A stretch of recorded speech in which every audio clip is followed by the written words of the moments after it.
ابو الفرج محمد ابن ابو طالب منتخب اور بحار الانوار کے مطابق شہزادہ قاسم ابن حسن ابھی کم سن تھے جب اجازت کی خاطر غریب زہرا کی خدمت میں حاضر ہوئے تو آپ نے شہزادے کو گلے لگایا۔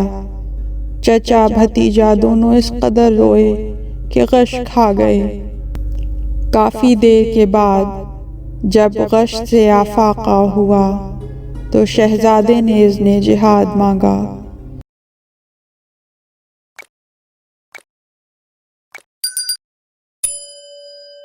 مظلوم کربلا نے اجازت دینے سے انکار کر دیا۔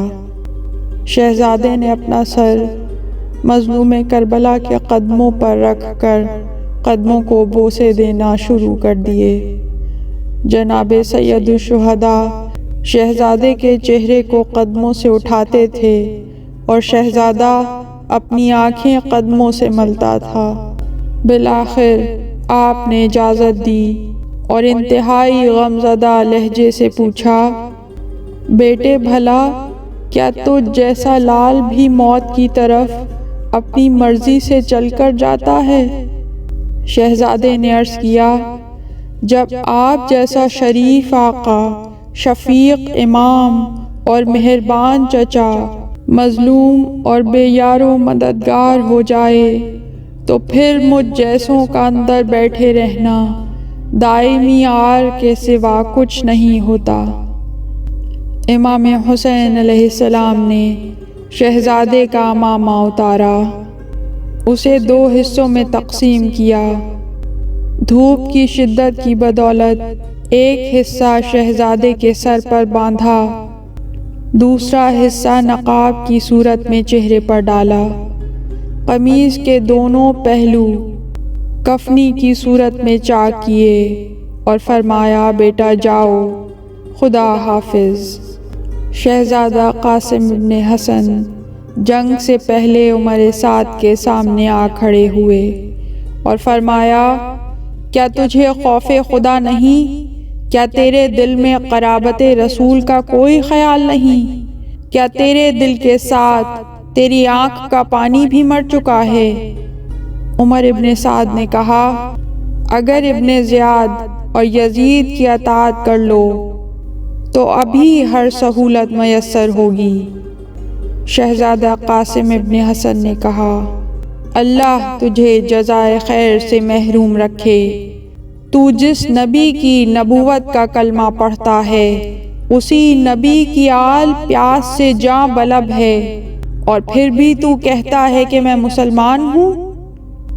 یہ کہہ کر شہزادہ قاسم ابن حسن وسط میدان میں آ کھڑے ہوئے اور مبارز طلبی کی۔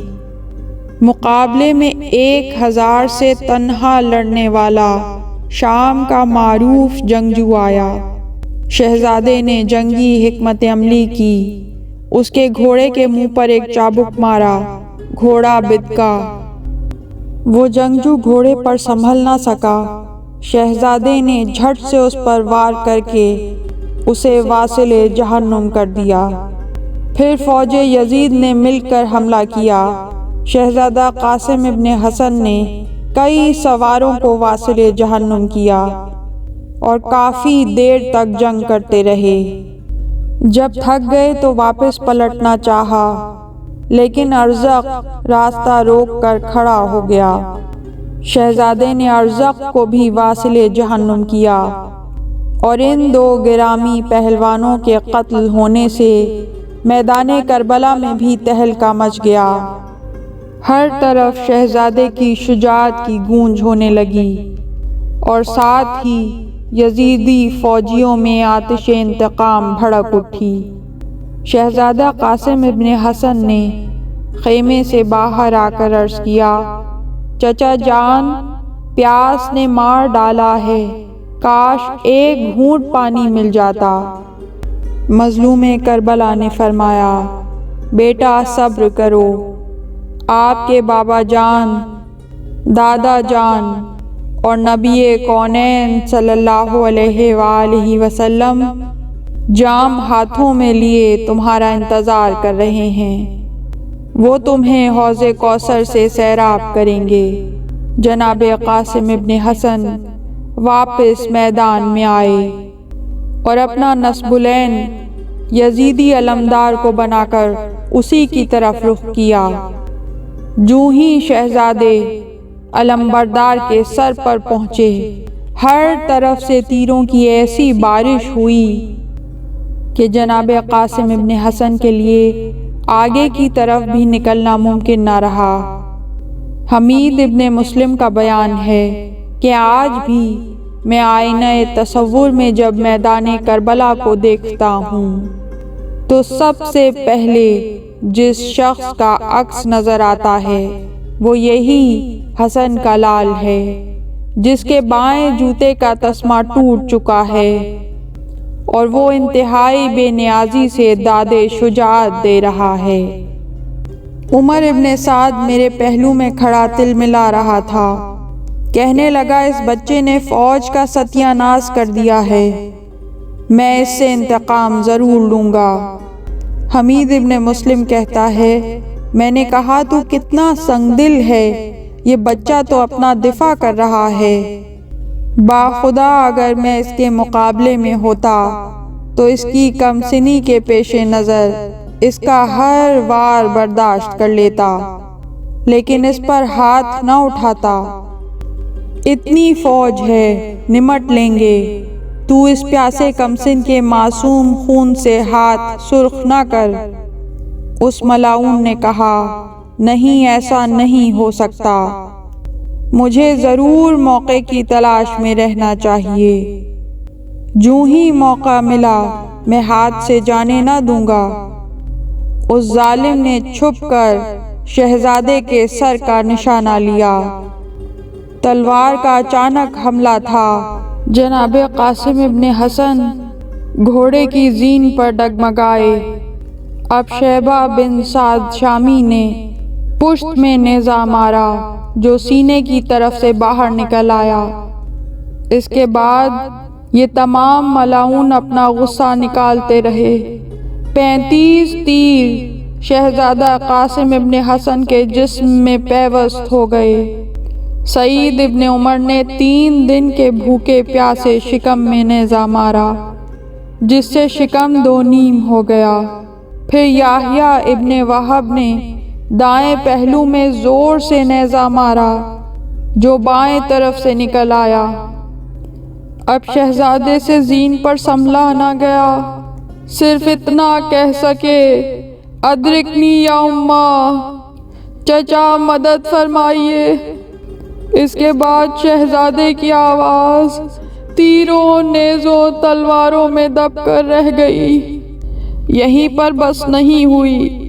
قاسم ابن حسن منہ کے بل جب زمین پر گرے، زمین پر تڑپتے کمسن کو فوج اشقیاء کے گھوڑوں کے سموں نے رون ڈالا۔ ادھر سے امام حسین علیہ السلام اور عباس علمدار جب قاسم ابن حسن کے پاس پہنچے اور غبار چھٹا اور امام مظلوم نے شہزادے کی لاش دیکھی تو کئی حصوں میں تقسیم ہو چکی تھی۔ زہرا کے لال نے فرمایا بیٹے کتنا بے بس ہے تیرا چچا کہ تو بلائے اور میں تیری امداد نہ کر سکوں، تیری آواز کا جواب دوں لیکن نصرت نہ کر سکوں، تیری نصرت کرنا چاہوں لیکن وقت گزر چکا ہو۔ حمید کہتا ہے میں نے دیکھا مظلوم کربلا نے بڑی مشکل سے لاشِ قاسم کے ٹکڑوں کو جوڑ کر چادر میں جمع کیا اور اس خیمے میں لائے جہاں دیگر اہل بیت کے لاشیں رکھے تھے۔ انا للہ و انا الیہ راجعون، رضا بقضائہ و تسلیما لامرہ۔ اس طرح کی مزید تحقیقی، علمی اور تاریخی ویڈیوز دیکھنے کے لیے چینل کو سبسکرائب کیجیے اور بیل آئیکن پہ کلک کیجیے۔ ویڈیو کو لائک کریں اور کامنٹس کے ذریعے بتائیے کہ آپ کو ویڈیو کیسی لگی۔ اگلی ویڈیو تک کے لیے خدا نگہدار۔